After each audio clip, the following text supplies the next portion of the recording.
सिंदरी में 8 घंटे चली छापेमारी पर जनता का सवाल, जब बालू बंद है तो भावरा, सुदामडीह और पूरे धनबाद में धड़ल्ले से तस्करी का जिम्मेदार कौन? धनबाद सिंदरी के गौशाला बाजार स्थित तिसरा नदी घाट पर अवैध बालू के खिलाफ शनिवार को प्रशासन ने करीब 8 घंटे तक मैराथन छापेमारी की। गौशाला ओपी प्रभारी शंभुनाथ सिंह, माइनिंग इंस्पेक्टर और झरिया अंचल के राजस्व कर्मचारी अभय कुमार सिन्हा व कृष्णा अमीन की मौजूदगी में 10 से 12 ट्रैक्टर बालू जब्त कर वापस नदी में डाला गया। अधिकारियों ने दावा किया कि क्षेत्र में अवैध धंधा नहीं चलने दिया जाएगा, लेकिन इस प्रशासनिक मुस्तैदी के बीच स्थानीय जनता और जमीन से जुड़े सूत्रों ने कई ऐसे गंभीर सवाल खड़े कर दिए हैं जिसका जवाब देने से फिलहाल अधिकारी कतरा रहे हैं। भावरा, बिरसा पुल और सुदामडीह जोरा पोखर में बेखौफ जारी है खेल। तिसरा घाट पर हुई कार्रवाई के बाद कुछ स्थानीय लोगों ने दबी जुबान और आक्रोश में बताया कि यह छापेमारी तो महसूद के मुंह में जीरे के समान है। असली खेल तो भावरा, बिरसा पुल, सुदामडीह और जोरा पोखर क्षेत्र में चल रहा है।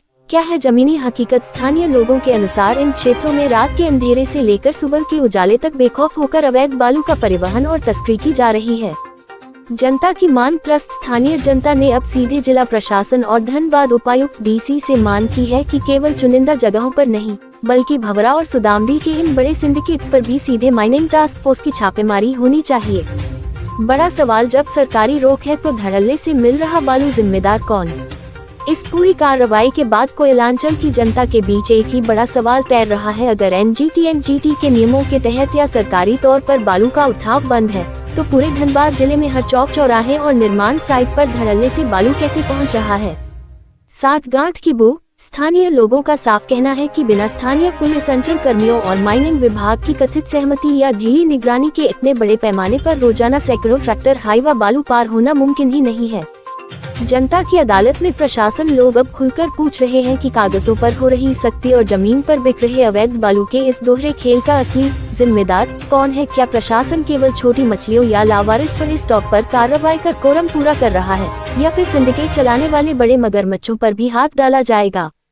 अंचल कार्यालय का दावा, आगे भी जारी रहेगी कार्रवाई। इन सवालों के बीच झरिया अंचल के राजस्व कर्मचारी अभय कुमार सिन्हा ने मीडिया को बताया, झरिया अंचल अधिकारी को कि सख्त निर्देश हैं।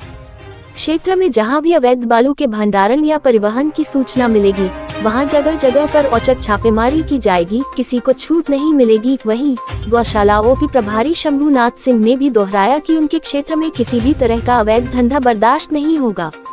अब देखना यह है कि तिसरा घाट की इस 8 घंटे की कार्रवाई के बाद प्रशासन भावरा, सुदामडीह और जोरा पोखर की तरफ रुख करता है या जनता के ये सवाल फाइलों में ही दफन होकर रह जाते हैं।